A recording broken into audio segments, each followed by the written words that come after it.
Loons travel great distances, and loons can be found just on the eastern seaboard from Labrador all the way down to Florida. I didn't know there were loons in Florida. Loons can be thick in parts of the Gulf of Mexico where you see lots of them. So as you've described, it's interesting to realize that all along the eastern seaboard there's lots of loons. You yourself have been studying loons for more than 30 years. You write in the book about how your curiosity absolutely got fired up when you held a loon for the first time. You were in a project where they were being banded. Right.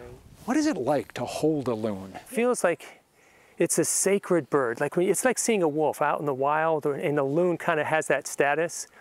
And you never think about, I'm going to touch it. You might want to touch a deer, but a loon or a wolf, it just seems like they're like sacred, mystical animals.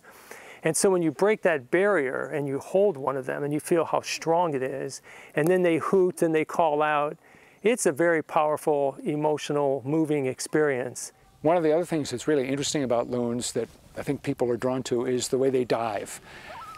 How long do they tend to stay underwater, and how far do they go? We now know loons can easily dive to 200 feet and possibly more, in which case they will be underwater for 2 to 3 minutes. So they're great underwater divers, and they'll feed on prey that's down at the bottom. So we just think maybe they're on the surface.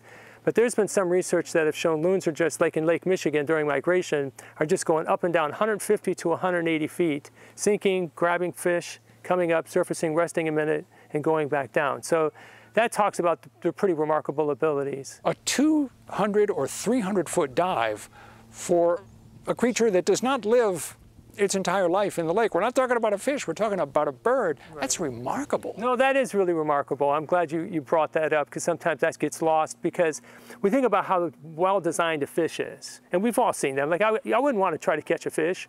And then you're going to have a bird that's going to make a living trying to catch a fish at that depth and the way fish can zigzag.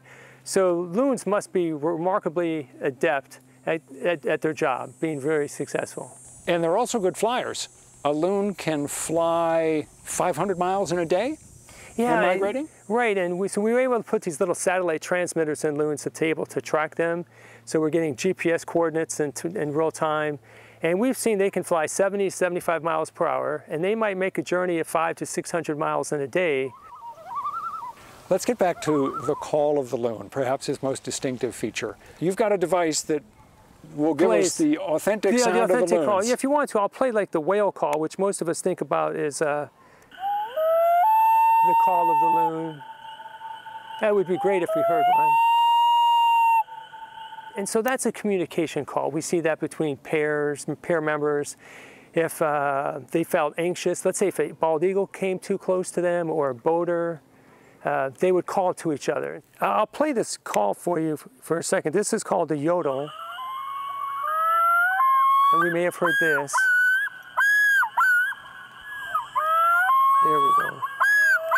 So when the male plays this, what it's communicating is that I'm here, I'm occupying this territory.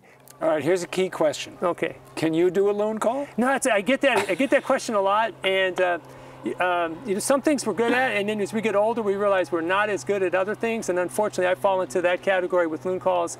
And people ask, and some people are remarkable. I'm sure you've heard people in loon calling contests, but I pass. If that's There are loon calling contests. I know that there's one at the Belgrade Lakes, for instance. Right. Are you ever asked to be a judge? I have been asked to be a judge several times, and I'm always amazed at what people can perform. It's awesome.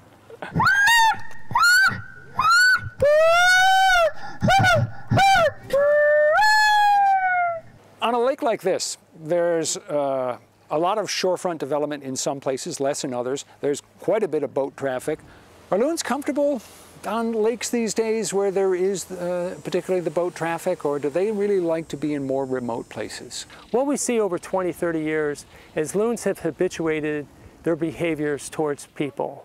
And they're much more accommodating of people. They'll approach boats calmly, and that's great to see. So I feel the future for loons is bright for the most part, because they seem to kind of habituate it to human presence in their environment. People in Maine, whether they live in Maine or whether they're just visiting, always love to see loons.